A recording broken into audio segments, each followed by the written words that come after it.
Vendredi 28 juin 2001, Louvry, au centre de la Creuse. Un drame particulièrement terrifiant vient de se produire. Le corps sans vie du prêtre du village, Louis Corsa, vient d'être découvert dans son église. C'était un homme d'une grande bonté.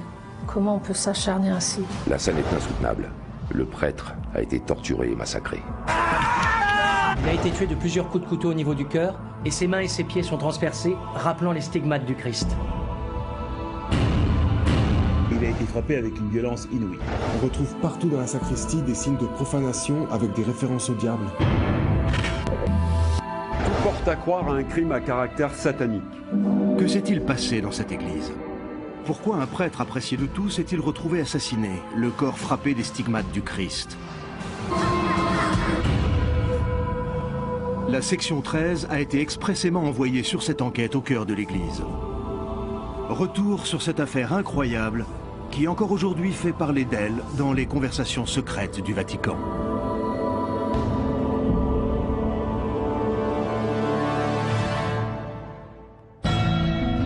Nous sommes le vendredi 28 juin 2001. Dans le village de Louvry, au centre de la Creuse, un drame particulièrement terrifiant vient de se produire.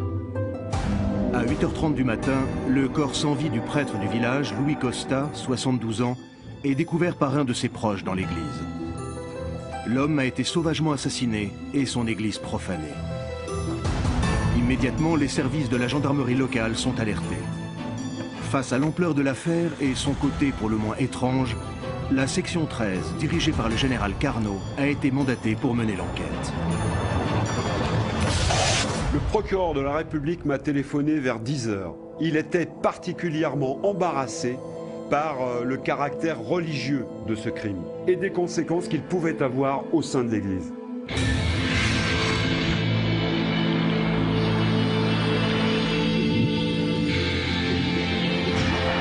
Et c'est pour cette raison que le ministère nous a chargé directement de l'enquête.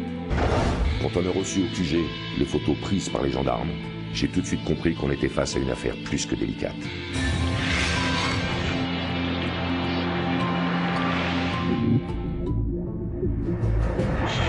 Le capitaine Brunel dirige le service d'investigation de la section 13.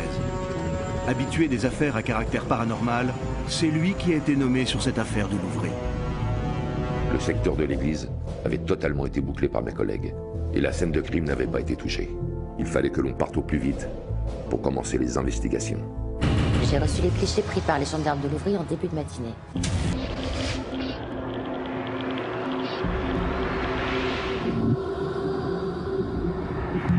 Ce qui s'est passé dans cette église était particulièrement violent. Il allait falloir définir au plus vite le profil du ou des individus qui étaient derrière tout ça. Le commandant Lournec, qui dirige la cellule psychologique et parapsychologique de la section 13, est souvent sollicité dans ce type d'affaires pour profiler les suspects. Je peux vous dire que quand vous enquêtez dans des lieux encore imprégnés de cette chose effroyable, c'est assez troublant. Dans cette affaire, on a été immédiatement héliporté sur place.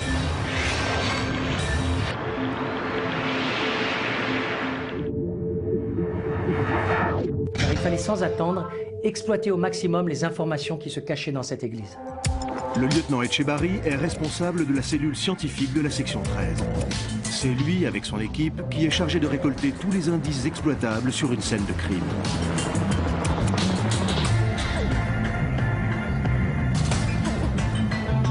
Les gendarmes de Louvry m'ont indiqué par téléphone que l'état du corps du prêtre les avait intrigués au plus haut point. Nous n'étions pas face à un meurtre banal et il fallait absolument que la scène de crime soit explorée au plus vite par la section scientifique. Les membres de la section 13 atterrissent à Louvry à 11h30, 3 heures après la découverte du corps. Ils rencontrent alors le responsable de la gendarmerie locale, le commandant Fréjac. C'est lui qui a été appelé le premier sur les lieux du drame et il n'oubliera jamais ce qu'il a découvert ce matin-là. On a été prévenu vers 8h30, je venais de prendre mon poste.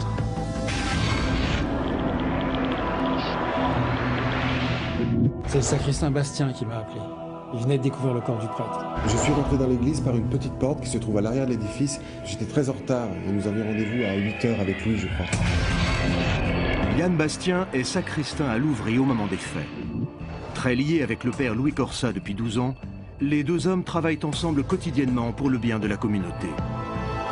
C'est lui qui, le vendredi 28 juin 2001, est rentré dans l'église de Louvry et a découvert une scène épouvantable. Je suis rentré par le côté droit de la nef et là j'ai vu le carnage. J'ai paniqué, j'ai appelé Louis et puis j'ai vu son corps entre les bancs. J'ai couru vers lui et là j'ai vu son visage, son regard fixe, ses yeux grands ouverts, j'ai compris qu'il était mort.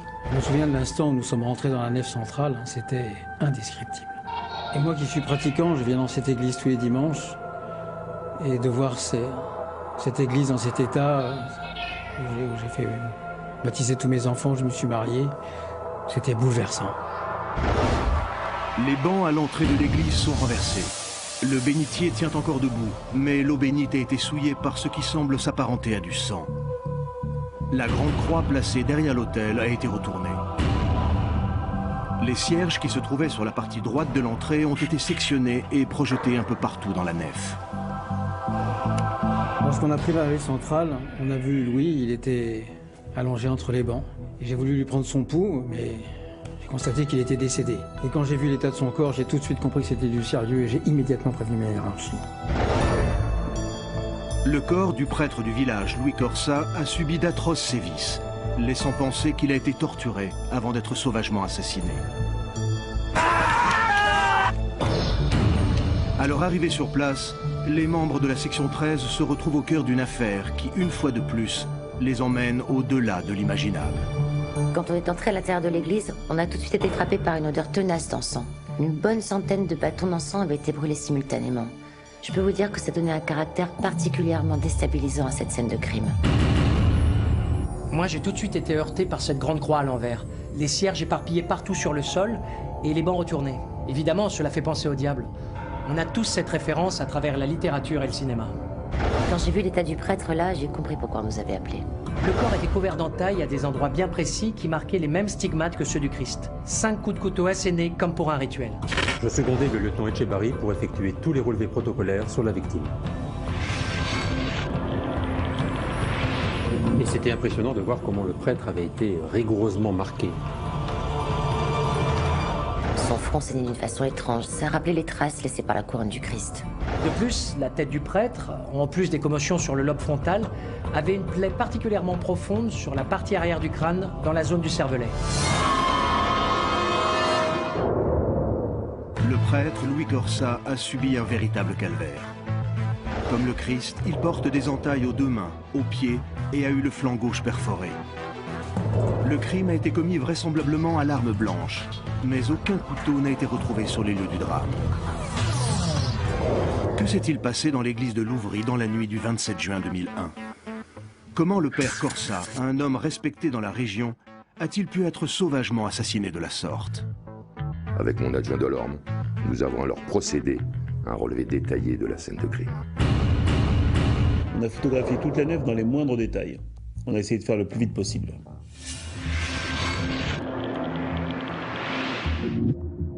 Tous, on ne voulait qu'une seule chose, c'est que le corps de ce pauvre prêtre soit amené au plus vite, parce qu'honnêtement, c'était insoutenable. Le vieil homme avait subi une longue agonie.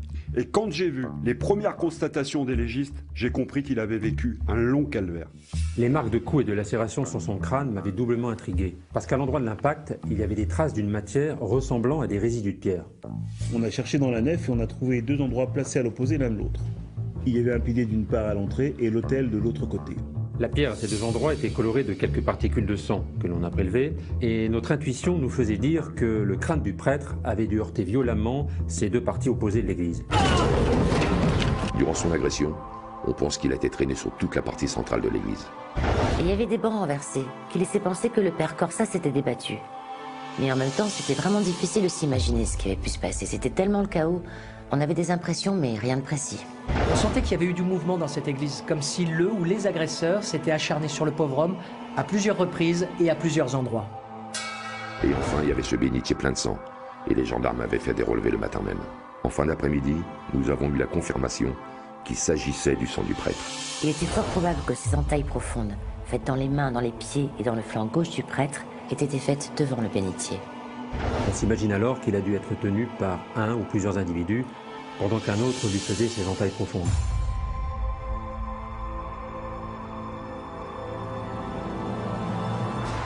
Michel Rosemary, un journaliste d'investigation qui suit la section 13 depuis de longues années, s'est rendu sur place. L'affaire a déjà fait du bruit et toute la région semble au courant que Louis Corsa, le prêtre de Louvry, est décédé dans des conditions dramatiques. Il était arrivé quelque chose au prêtre et la présence de cette section spéciale de la gendarmerie, la fameuse section 13, laissait penser que c'était grave et inquiétant.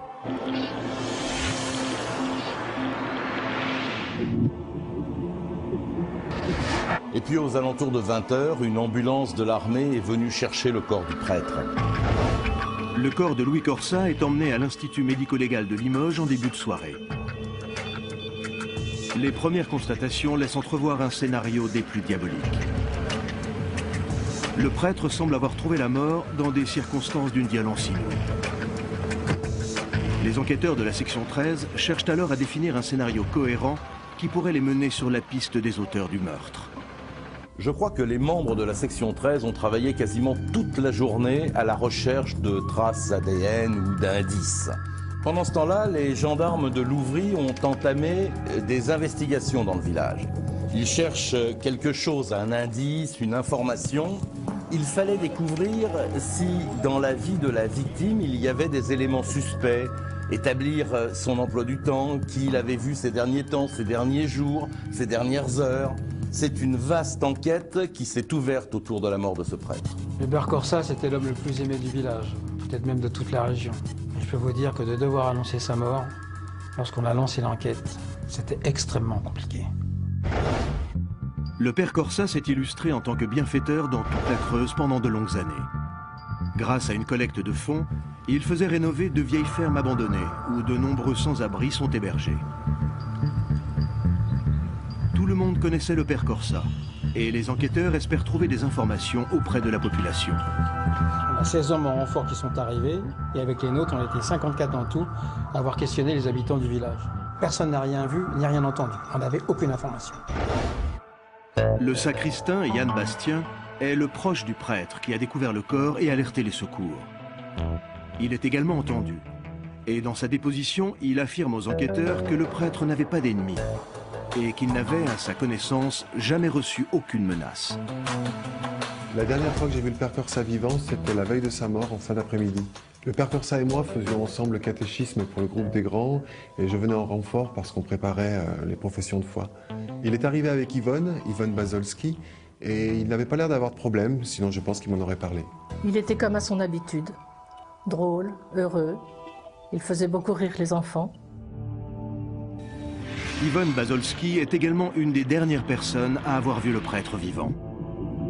Elle l'assiste depuis de longues années dans toutes ses démarches et s'occupe notamment des activités culturelles que Louis Corsa avait développées. C'était quelqu'un d'exceptionnel. Et franchement, comme je l'ai dit aux gendarmes, personne ne pouvait lui vouloir du mal. Personne. Nous avons passé au crible la vie de Louis Corsa. Nous recherchions tous les éléments relatifs à sa famille, ses amis, ses fréquentations. Il fallait que nous sachions qui était cet homme. La difficulté, c'est qu'il était particulièrement actif et il pouvait rencontrer toutes sortes de personnes de milieux différents. Les premiers éléments relatifs à la vie de Louis Corsa, prêtre au village depuis 41 ans, ne permettent pas d'entrevoir la moindre piste.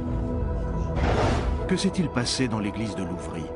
Quels individus ont-ils pu commettre un crime aussi atroce?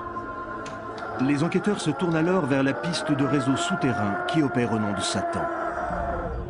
Le jour même de la découverte du corps, quand j'ai vu dans le premier rapport qu'il était fait mention d'une profanation à caractère satanique, j'ai tout de suite mis nos services de renseignement au travail sur la piste d'individus qui auraient pu avoir de près ou de loin un lien avec cette affaire. Dès le début de cette affaire, les enquêteurs envisagent sérieusement qu'un groupuscule satanique aurait pu commettre ce crime. Les spéculations vont très vite. Des sites internet dédiés à Satan sont étudiés de près par les services de gendarmerie. À ce moment-là, les enquêteurs de la section 13 espèrent trouver quelque chose, un site, un blog, enfin des éléments qui puissent les mettre sur la piste d'un groupe sataniste qui aurait pu se cacher derrière tout cela. S'il s'agissait d'un groupuscule satanique, il y avait de fortes chances pour qu'il s'affiche quelque part. Ce genre d'acte est souvent revendiqué d'une manière ou d'une autre. Et ils prennent des photos, les postent sur Internet. Ils cherchent d'une certaine manière la reconnaissance de leurs crimes auprès d'adeptes à travers le monde. Les casiers judiciaires de toutes ces personnes potentiellement suspectes ou pouvant avoir des informations sont épluchés. Des personnes sont convoquées sur l'ensemble du territoire français. Des interrogatoires se succèdent en cascade afin de voir s'il peut y avoir un lien avec cette affaire de meurtre et de profanation. C'est un travail colossal qui est mis en place. Et puis lorsque l'on enquête sur Internet, il faut des heures, parfois des jours, avec des équipes de 20 personnes pour trouver des indices. Internet est beaucoup plus vaste que ce qu'on pourrait penser. Il y a la partie émergée, celle que le grand public connaît, et la partie cachée. Si un groupe satanique a revendiqué l'assassinat et la profanation de l'église de Louvry, il se pourrait qu'il se cache dans ce que l'on appelle le web profond, le web invisible ou encore le web caché. Il s'agit de la partie d'Internet accessible en ligne, mais non indexée par les moteurs de recherche classiques. Lorsque l'on crée un site sur Internet, il existe plusieurs façons de se cacher et de rester invisible au grand public. Le problème, c'est que seuls certains moteurs de recherche spécifiques permettent d'atteindre ce web profond. Une étude récente a d'ailleurs montré que le web profond pouvait contenir 2500 fois plus de ressources que le web indexé par les moteurs de recherche classiques, soit 1 trilliard de pages qui échappent à tout contrôle.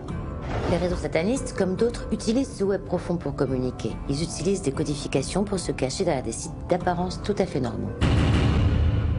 Autant vous dire que ce web caché est devenu en l'espace de quelques années un marché parallèle de la drogue, de vente d'armes, de réseaux sectaires. Enfin, je crois que tout ce que compte la planète de plus sordide est référencé là-dedans. Et bien évidemment, on espérait trouver dans les filières sataniques des éléments qui pourraient nous aider. Les investigations menées sur Internet la première journée d'enquête n'ont permis de mettre à jour aucun site suspect faisant référence au drame de Louvry. Aucune revendication, ni même allusion à l'affaire ne sont trouvées. Le ou les assassins qui ont commis le meurtre se sont évaporés dans la nature en ne laissant derrière eux aucune signature et aucun indice. On a pensé au début qu'il s'agissait d'une profanation qui aurait pu tourner au meurtre. Et en même temps, on sentait que ce n'était pas une profanation comme nous avions l'habitude de voir. Déjà parce qu'il y avait ce meurtre atroce, mais surtout parce que cela semblait cacher autre chose. Ces 5 coups de couteau représentant les stigmates du Christ nous font penser qu'un ou plusieurs individus sont entrés dans l'église, non seulement pour assassiner ce prêtre, mais également pour détruire et profaner tout ce qui avait trait à la foi. Cette piste concernant un groupe de fanatiques satanistes est ce qui semble être le plus probable au regard de ce crime avec profanation. Et après cette première journée d'enquête, l'ensemble des membres de la section 13 vont aller de surprise en surprise, car ce qu'ils vont découvrir au sujet de la victime est particulièrement inquiétant. Le lendemain des faits, le capitaine Brunel de la section 13 et son équipe commencent les perquisitions chez la victime. Le père Louis Corsa vivait à 150 mètres de l'église, au premier étage du presbytère. Les enquêteurs espèrent alors trouver un début de piste qui permettrait d'établir un lien avec un réseau satanique qui aurait décidé de s'en prendre au prêtre. Dans un premier temps, nous avons exploré de fond en comble l'ordinateur du prêtre. Mais nous n'avons rien trouvé de particulier. Nous avons épluché ses mails, Internet, rien. Il vivait dans une très grande maison de 450 mètres carrés et toutes les pièces étaient bondées de cartons, de trucs en vrac. Il gardait tout. Il y avait des costumes qui devaient servir pour les fêtes, des centaines de cartons contenant des habits pour les nécessiteux. Enfin, franchement, la perquisition s'avérait compliquée. Les différents documents retrouvés dans le presbytère sont tous examinés, mais aucun indice pouvant mettre les enquêteurs sur une piste n'est découvert. En revanche, une des activités du prêtre va retenir l'attention des membres de la section 13 et les mettre sur une piste inattendue. Ils tenaient un service presse depuis 2 ans avec une bénévole, et ensemble ils avaient créé Télé Louvry. Cette télévision locale ne fonctionnait pas par satellite ou par antenne hertzienne. Elle consistait à produire 1 heure de programme par semaine, qui était gravé sur DVD et ensuite revendu 5 € à la sortie de l'église chaque fin de semaine. Yvonne Bazolski a été pendant de longues années bénévole au sein de la paroisse de Louvry. Elle aidait dans de nombreuses tâches le père Corsa. Et depuis 2 ans, c'est elle qui s'occupait avec lui de l'atelier vidéo. Elle va alors, le lendemain du drame, faire des révélations aux enquêteurs concernant le comportement du prêtre quelques jours avant sa mort. Je connaissais le père Corsa depuis toute petite. Au moment où il nous a quittés, je m'occupais de notre petite chaîne de télévision. Je travaillais parfois dans cet atelier avec Yvonne et je m'occupais notamment de jouer le caméraman pour TV Louvry. Et un jour, on a tous été surpris, pour ne pas dire choqués, par le comportement de Louis. Ce jour-là, j'étais au presbytère, au premier étage, installée devant l'ordinateur avec un groupe d'adultes pour monter notre édition télé. Et ce jour-là, je me souviens qu'on avait cherché partout la caméra le matin même. Et ne la trouvant pas, on s'était dit que le père Corsa avait dû la prendre pour faire un reportage. Il est alors rentré avec la caméra en question sur les coups des 21h, 21h30. Les adultes qui travaillaient avec moi étaient sur le point de partir. Alors on a tous salué le père et on lui a demandé ce qu'il venait de tourner comme reportage et s'il voulait qu'on l'ajoute à notre édition de la semaine. Et alors là, il s'est complètement décomposé. Il avait l'air d'être embarrassé. Il nous a dit oh rien d'intéressant, quelque chose comme ça. Il a posé la caméra, il est parti vers sa chambre et il est revenu comme une flèche pour éjecter la cassette qui se trouvait dans la caméra et il est retourné dans sa chambre pour la cacher je ne sais où. Je sais pas, c'était comme si on l'avait surpris en flagrant délit de quelque chose, mais sans savoir quoi. J'ai tout de suite rejoint le groupe qui perquisitionnait la chambre du prêtre. Et en fait, ça a été vite fait. Un de mes collègues qui se trouvait sur place m'en a tout de suite tendu une qu'il a trouvée cachée sous l'armoire. J'ai pas perdu une seule seconde. J'ai tout de suite été m'installer sur le banc de montage pour voir ce qu'il y avait sur la bande. Le contenu de cette vidéo, qui aujourd'hui doit se trouver dans les archives du Vatican, était des plus troublants. Le père Corsa avait, semble-t-il, une activité secrète que tout le monde ignorait. Il était exorciste. Cette cassette contenait des images qui avaient été tournées 2 jours avant sa mort. On y voit le père Corsa, accompagné d'un autre homme, en train de pratiquer une séance d'exorcisme sur une femme qui semble avoir une quarantaine d'années. Nous avons réussi à nous procurer une copie de cette cassette découverte par les enquêteurs. En voici les extraits que nous avons été autorisés à montrer.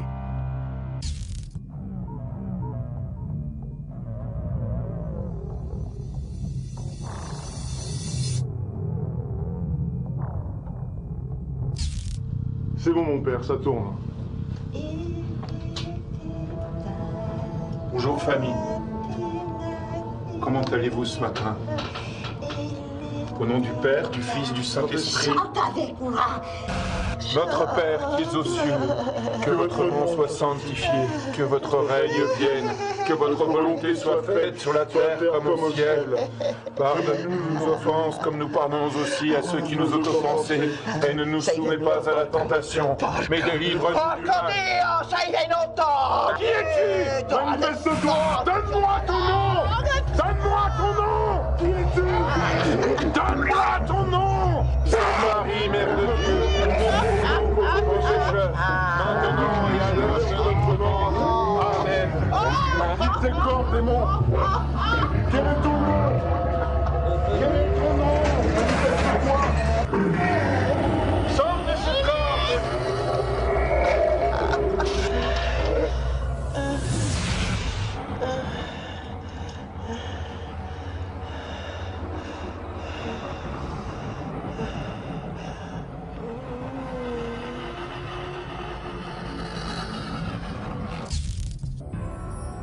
Le contenu de cette cassette est réellement troublant. Cette femme semble être possédée par une entité démoniaque extrêmement puissante. Pourquoi le père Corsa cachait-il à ses supérieurs qu'il pratiquait des exorcismes? Qui est cette personne qui filme à ses côtés? Et surtout, qui est cette femme qui subit ce rituel sacré? Cet exorcisme a-t-il un lien avec l'assassinat du père Corsa et la profanation de l'église? Toutes ces questions vont mener les enquêteurs de la section 13 aux confins des connaissances scientifiques actuelles et aux frontières de la religion. On a réussi à extraire du film une photo exploitable de cette femme et on l'a remise aux gendarmes de Louvry pour qu'ils procèdent à une identification. Le visage de cette femme nous était inconnu à la brigade. Louvry, c'est un petit village et si cette femme avait été vue, on allait très vite le savoir.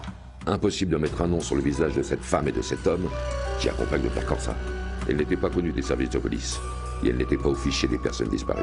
Il nous fallait décortiquer la vidéo pour savoir si, éventuellement, un indice pouvait nous aider à identifier l'endroit où s'est déroulé l'exorcisme. Et des données particulièrement intéressantes allaient considérablement nous être utiles. Sur ce genre de cassette, il y a une bande sur laquelle la caméra écrit des données vidéo, audio et une autre qu'on appelle la piste data. C'est sur cette piste que l'on peut graver des informations telles que le timecode, la date et l'heure de la prise de vie. Les informations data collectées sur la caméra utilisée par le père Corsa s'avèrent extrêmement utiles à l'enquête.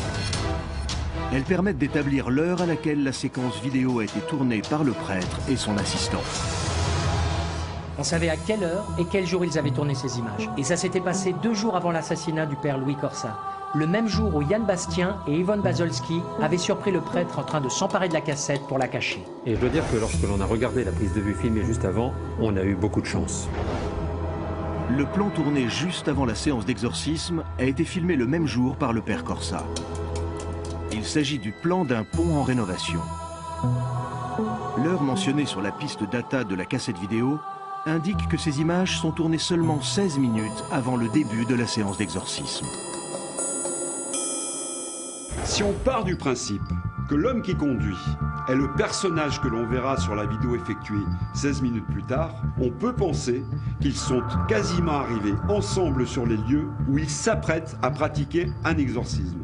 On a montré des images au commandant de gendarmerie avec lequel on travaillait sur l'affaire et il a tout de suite reconnu l'endroit. C'était un pont en construction que le père Corsa avait filmé. Et j'ai tout de suite compris qu'il n'y avait qu'un seul lieu possible où ils avaient l'intention de pratiquer cet exorcisme. En se rendant exactement où les images ont été tournées, les enquêteurs s'aperçoivent qu'il n'y a ni ville, ni village, à moins d'une demi-heure de route du site. Un seul endroit correspond à une ferme abandonnée que le père Corsa avait fait racheter par la commune afin d'en faire un centre d'hébergement. À l'époque, les travaux de rénovation n'avaient pas encore commencé et le bâtiment n'était occupé par personne, en apparence. Je connaissais bien la bâtisse, mes hommes passaient souvent devant pour voir s'il n'y avait pas des squatteurs et aucune présence n'avait été signalée. Et puis ce qui est intéressant, c'est que cette ferme en question avait été rachetée par le prêtre et qu'il comptait la réhabiliter pour en faire des logements pour les sans-abri. Le groupe d'enquêteurs de la section 13 se rend alors dans cette ferme identifiée par la brigade de la gendarmerie locale le soir du 2e jour d'enquête, à 17h30. Ce qu'ils vont y découvrir est tout simplement terrifiant. On est arrivé sur place en fin de journée, le soleil n'était pas encore couché, et j'ai à peine claqué la porte de mon véhicule qu'on a entendu des hurlements qui provenaient de l'intérieur de la ferme. Les cris d'une femme. Elle avait dû entendre nos véhicules arriver et il semble que ça l'ait mise en colère.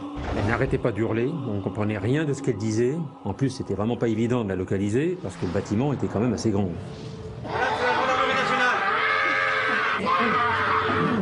Madame, vous êtes où là, s'il vous plaît? Ça vient de la gauche, mon adjudant. Même on n'arrive pas à localiser. Madame! Dans ces cas-là, la procédure veut qu'on enregistre une vidéo témoin pour que les événements soient consignés pour constituer des preuves en cas de problème ou d'accident. On était une dizaine à s'introduire dans cette ferme. On suivait instinctivement la voix de cette femme qui hurlait et je peux vous dire que c'était assez éprouvant.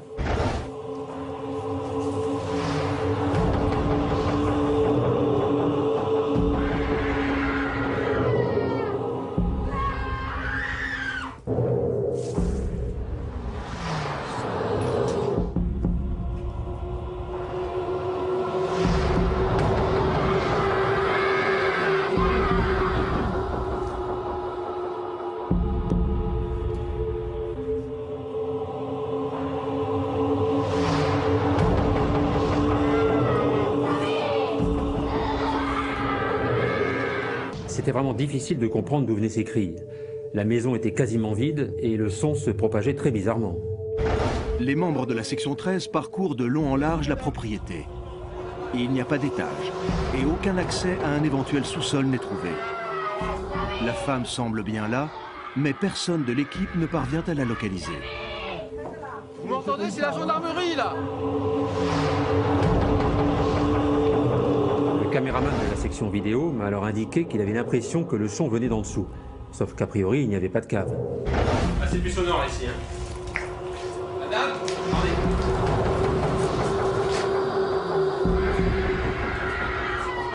Je suis allongé sur le sol de cette grange, j'ai collé mon oreille, et là j'ai vraiment eu l'impression que le son venait d'en dessous. Et le caméraman avait raison.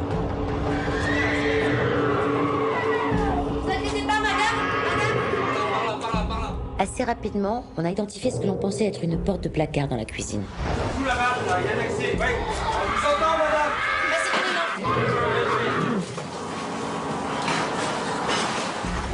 C'était une sorte de porte vraiment très peu large, une sorte de trappe. Il fallait s'engager de profil pour passer, et ensuite ça donnait sur un escalier qui descendait à la cave. Lorsqu'on a ouvert cette porte, le son des cris qui restait sourd jusqu'ici est devenu parfaitement audible. Je peux vous dire que ce sont des moments que l'on n'oublie pas. Le capitaine Brunel, arrivé en renfort, descend un vieil escalier en bois donnant sur une cave humide et sombre. Au milieu de la pièce, il découvre alors cette femme dans un état extrêmement préoccupant. Cette dernière hurle des insanités et semble avoir perdu tout repère spatio-temporel. La femme est assise sur un lit, elle est couverte de sang. Enfin, je vous passe les détails. Quand elle m'a vu, elle a paru étonnée. Je pense qu'elle s'attendait à voir quelqu'un d'autre. Elle croyait sans doute que c'était le père Corsa, accompagné de cette personne que nous n'avions pas identifiée, qui venait la voir. Les enquêteurs de la section 13 ont vu juste. Cette femme qu'ils retrouvent dans cette cave cachée sous la ferme ressemble trait pour trait à celle que le père Corsa avait filmée 2 jours avant sa mort, lors d'un rituel d'exorcisme. En la voyant comme ça, sur le lit, on comprend tout de suite qu'elle est forcément gérée par quelqu'un qui s'occupe d'elle quotidiennement. Sauf que visiblement, ça fait un bout de temps que personne n'est venu. Je suis arrivée quelques minutes après dans cette chambre. La femme s'était endormie. Pendant que Treskin et Brunel procédaient aux premiers examens de la pièce, au relevé d'empreintes, je me suis approchée d'elle. Elle avait le visage complètement asséché, ses lèvres étaient bleues, elle respirait difficilement, et partout sur son corps, elle avait des marques de vaisseaux sanguins qui avaient éclaté. Elle était capable d'hurler à ne plus pouvoir respirer. Par contre, ça se voyait qu'elle ne pouvait plus marcher. Ses jambes étaient dans un état indescriptible.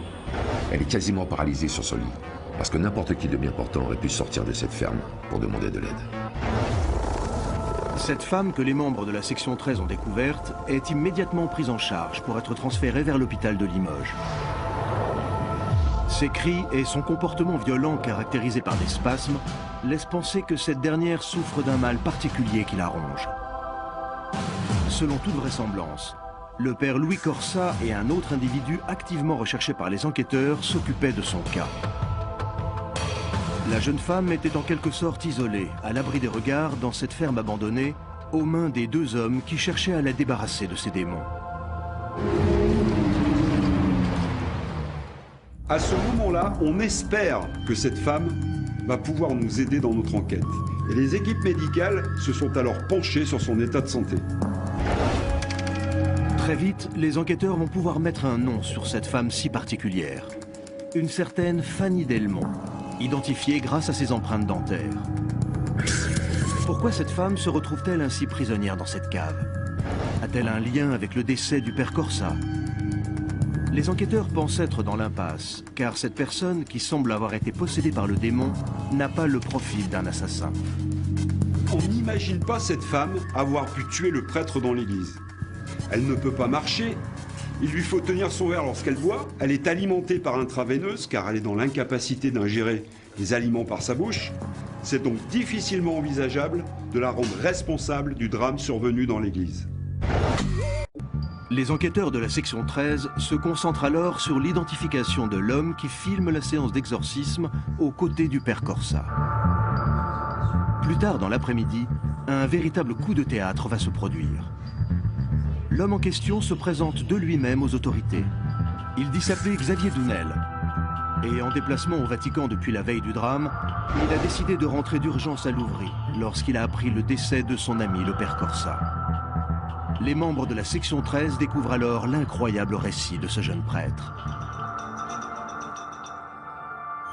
J'accompagnais le capitaine Brunel, on a expliqué à ce monsieur qu'on avait quelques questions à lui poser, notamment au sujet de ses activités parallèles avec le père Corsa. Le pauvre homme s'est effondré et nous a tout raconté. On lui a rien dit sur les raisons pour lesquelles on s'intéressait à lui. Et il a parlé immédiatement de la vidéo, et je crois d'ailleurs qu'il a commencé par là. Il nous a confirmé que c'était l'homme qu'on voit de dos lors de l'exorcisme pratiqué par le père Corsa. Et que c'était lui qui conduisait cette voiture pour les amener à la ferme, quelques minutes plus tôt. Il nous dit que 2 mois avant le drame, il avait accueilli une femme dans le foyer dont il s'occupait. Fanny Delmont, une personne sans domicile fixe qui venait de débarquer de Paris. La jeune femme s'est donc intégrée dans ce foyer et 1 semaine après son arrivée, elle est tombée gravement malade. Elle souffrait d'une gingivite sévère et de multiples infections sur toute la sphère ORL. Elle a été hospitalisée pendant 3 semaines.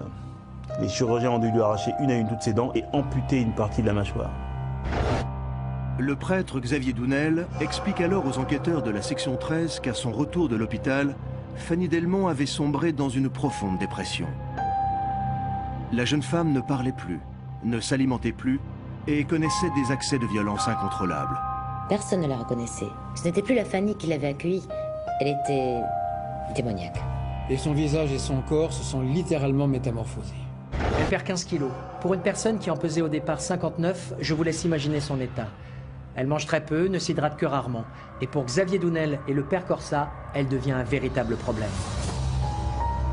Xavier Dounel raconte alors en détail la chute aux enfers de Fanny Delmont.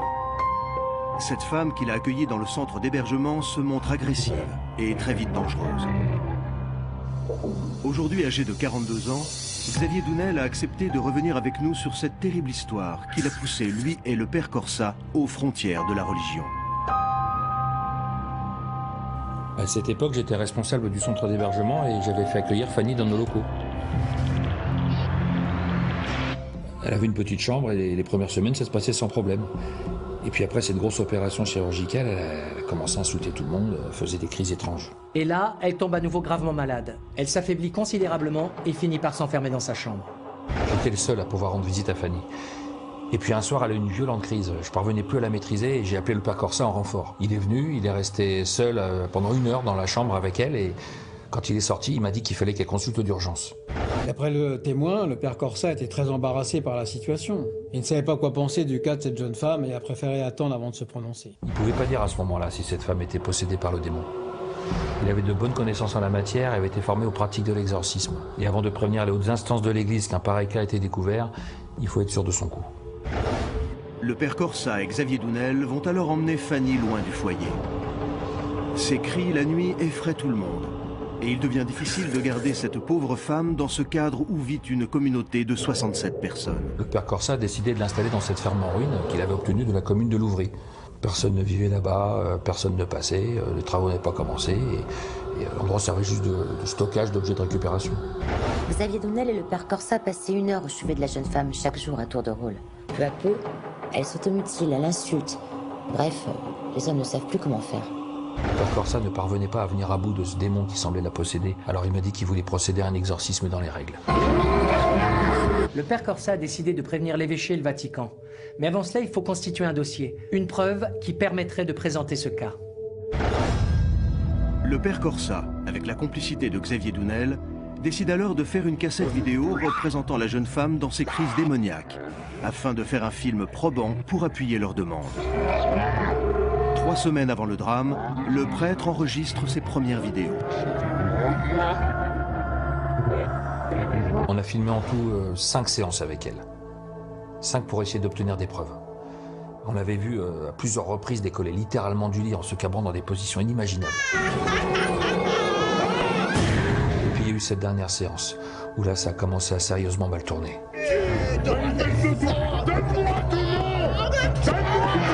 Elle hurlait, mais ce qu'elle disait était totalement incompréhensible, comme si elle parlait une langue inconnue. Son visage était plus humain, sa force non plus ne pouvait pas être humaine, elle était décuplée. Le père Corsa m'a demandé de retirer la cassette de la caméra. Il était presque rassuré. On avait réussi à filmer Fanny lors d'une vraie crise et on allait pouvoir les remettre entre les mains du Vatican pour qu'il puisse intervenir. Les incroyables explications du prêtre Xavier Dounel, ainsi que les enregistrements vidéo du père Corsa, permettent aux enquêteurs de se rendre compte de la violence dont était capable Fanny Delmont lors de ses séances d'exorcisme. Très vite, la possible possession démoniaque de cette femme se trouve au cœur des débats. Cette femme était réellement possédée par quelque chose. Quand on a vu la vidéo, on a bien compris que son corps semblait ne plus lui appartenir. Et cette force incroyable qui l'animait était terrifiante. Fanny Delmont est-elle possédée par Satan ou a-t-elle été atteinte d'une crise de démence? L'Église affirme que les démons ont vraiment le pouvoir de posséder le corps des hommes, et la question était alors de savoir si cette femme était réellement dans ce cas de figure et si, dotée d'une force particulière, elle aurait pu s'en prendre au prêtre. La possession est le phénomène par lequel le démon envahit le corps d'un homme et en prend le contrôle. La personne possédée est alors poussée par une force inconsciente et invisible à agir et à perpétrer les méfaits qui lui sont commandés. Les dossiers d'exorcisme sont toujours très délicats. Et généralement, l'Église n'aime pas se prononcer sur ce problème. Néanmoins, il existe des signes qui permettent de diagnostiquer les cas de réelle possession diabolique. Le fait de parler des langues non connues par la victime, l'esprit de blasphème d'horreur instinctive ou inconsciente des choses saintes, en particulier la haine contre le Christ et la Sainte Vierge, en sont les signes principaux. Et là, force est de constater que ça correspond tout à fait à l'affaire qui nous intéresse. Les enquêteurs tentent de comprendre comment de telles prouesses physiques sont possibles. Et très vite, ils se retrouvent face à une situation plutôt inexplicable. Les spasmes musculaires dont cette femme est victime paraissent ne pas être contrôlés de son simple fait et sont totalement indépendants de sa volonté. Quelque chose de démoniaque semble bien l'habiter et les membres de la section 13 vont alors se pencher sur une piste jusqu'alors inenvisageable. Tous les indices nous ramènent effectivement vers une seule et unique piste, celle de Fanny Delmont. Mais on a vraiment du mal à comprendre comment cette femme a eu la force physique pour mener cette agression et tuer ainsi le prêtre. Comment elle a pu tout saccager, tout retourner dans cette église. Là, on se dit que s'il est capable de telles prouesses, peut-être qu'elle a tué le prêtre. Fanny Delmont pourrait-elle avoir un lien direct avec la mort du père Corsa? A-t-elle agi seule ou avait-elle un complice? Grâce aux informations fournies par le prêtre Xavier Dounel, les enquêteurs imaginent progressivement un scénario plausible de la nuit du drame. J'ai expliqué aux enquêteurs que le jour où le père Corsa m'a emmené à la gare, il avait gardé ma voiture et il avait dit qu'il s'occuperait de Fanny pendant mon absence. Le soir même, le prêtre s'est rendu en voiture dans la vieille ferme abandonnée pour retrouver la jeune femme. Il a certainement voulu lui faire prendre un repas et pour une raison qu'on ignore, il a décidé de l'emmener quelque part. Et à ce sujet, Xavier Dounel avait sa petite idée. Il m'a dit à plusieurs reprises qu'il se demandait si le fait que Fanny ne soit pas baptisée n'était pas une erreur, qu'il fallait qu'elle devienne une enfant de Dieu avant que le Vatican n'intervienne. Et là, j'ai fait analyser par la scientifique la voiture de Xavier Dounel que l'on a retrouvée dans une rue adjacente à l'église. Car si le prêtre avait décidé d'emmener la jeune femme à l'église de Louvry pour la baptiser, il l'avait forcément fait avec ce véhicule. L'équipe scientifique de la section 13 se penche en détail sur la voiture de Xavier Dounel prêtée au père Corsa. Les empreintes digitales de Fanny sont retrouvées sur la carrosserie arrière de la voiture et à l'intérieur du coffre. Là, on a retrouvé des cheveux. J'ai tout de suite procédé aux analyses comparatives et les cheveux retrouvés dans la voiture étaient ceux de Fanny Delmont. Les gendarmes m'ont expliqué qu'ils venaient de retrouver des cheveux de Fanny dans le coffre de mon véhicule. Alors là, j'étais un peu surpris parce que je l'avais jamais transporté dans ma voiture auparavant, puis encore moins dans mon coffre. Ça sous-entendait que ce soir-là, le père Corsa a emmené Fanny Delmont. Et si elle était particulièrement agitée, on dit qu'il a préféré la mettre dans le coffre de la voiture. Et bien évidemment, si le père Corsa l'a emmené quelque part, cela semble assez logique que ce soit dans sa paroisse au centre de Louvry. Et pour en avoir le cœur net, il fallait ressortir les empreintes, les relevés d'empreintes faits dans l'église et voir si parmi ces relevés, il y avait bien celle de Fanny Delmont. Et là, de nouveau, ça confirmait nos hypothèses. On a retrouvé des empreintes de Fanny Delmont à plusieurs endroits dans l'édifice, et en particulier sur la croix du Christ retournée et sur le bénitier, là où le prêtre avait été entaillé profondément pour marquer les stigmates du Christ. Les membres de la section 13 sont persuadés alors que Fanny Delmont est probablement à l'origine de la mort du père Louis Corsa.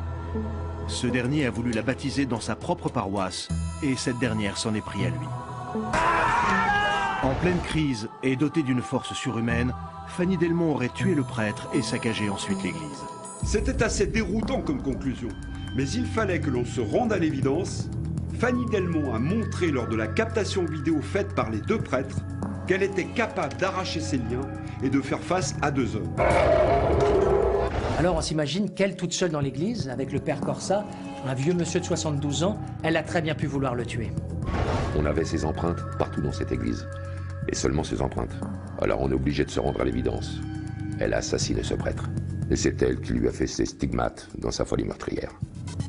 Si de toute évidence la culpabilité de Fanny Delmont devient la piste principale, les enquêteurs de la section 13 doivent comprendre comment cette femme, en pleine crise démoniaque, a pu, après avoir commis ce crime particulièrement atroce, retourner dans cette ferme, là où ils l'ont retrouvée. L'endroit se trouve à 10 km de l'église de Louvry, et c'est tout de même surprenant de l'imaginer rentrer seule en pleine nuit. Malgré les nombreuses empreintes relevées sur les lieux du drame, le lieutenant Etchebarri, spécialiste scientifique au sein de la section 13, remet en doute la culpabilité de Fanny Delmont. Car selon lui, il manque un élément déterminant dans cette affaire. Nous ne savions toujours pas formellement si c'était elle qui avait assassiné le père Corsa, car jusque-là, nous n'avions aucune arme du crime. C'est vrai que le prêtre avait été entaillé profondément, d'après le médecin légiste, avec une arme blanche, une lame d'environ 5 cm de large et d'au minimum 12 cm de longueur, au vu de la profondeur de la plaie qu'il a eue dans le flanc gauche.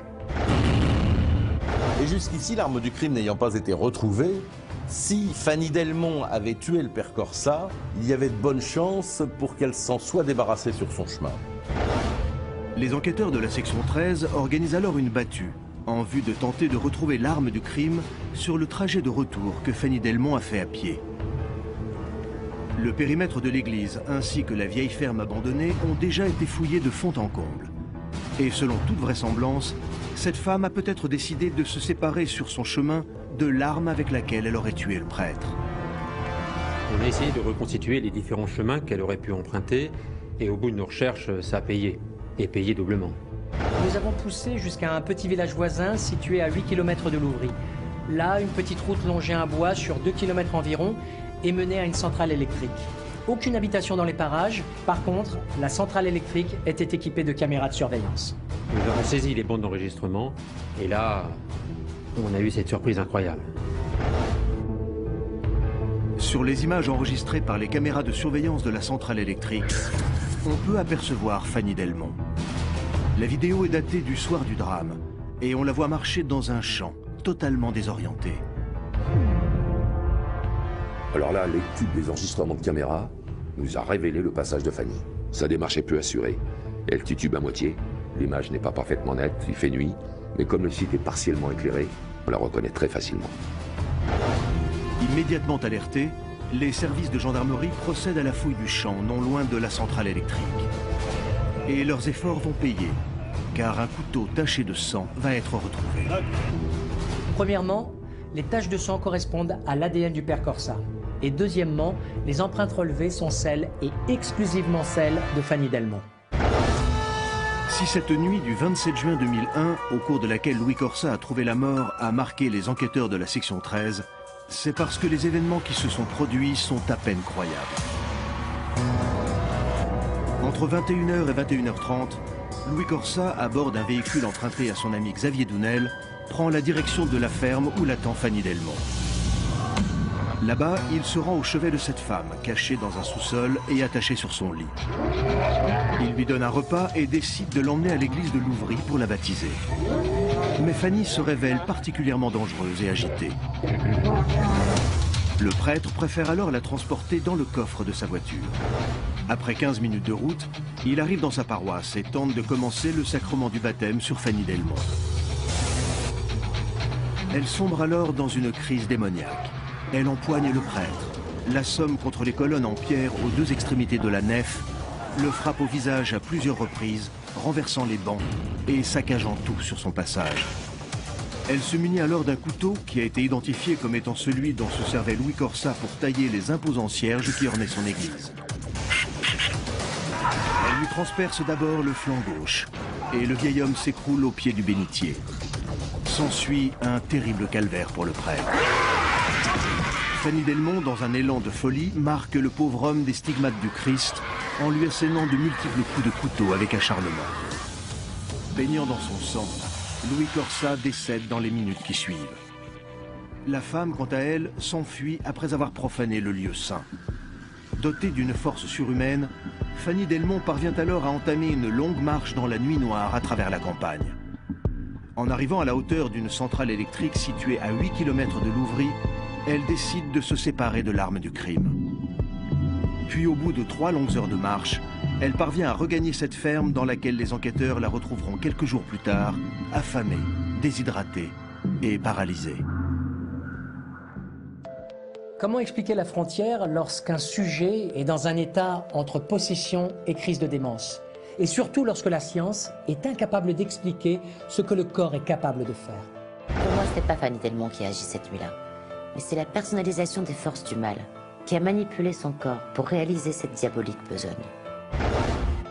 Dans le rapport d'enquête de la section 13, Fanny Delmont est identifiée comme étant coupable des faits d'assassinat sur la personne de Louis Corsa. En revanche, elle n'a jamais été déférée devant la justice. Un collège d'experts en psychologie et parapsychologie dirigé par le commandant Lournec a rendu un rapport dans lequel la non-responsabilité de Fanny Delmont ne fait aucun doute. Internée en hôpital psychiatrique depuis les faits, Fanny Delmont n'est jamais parvenue à sortir d'un profond mutisme. Le Vatican a ordonné un exorcisme sur cette pauvre femme 3 mois après son internement, mais sans résultat. L'envoûtement de Fanny Delmont fait d'ailleurs partie des rares cas d'emprise démoniaque reconnus à ce jour.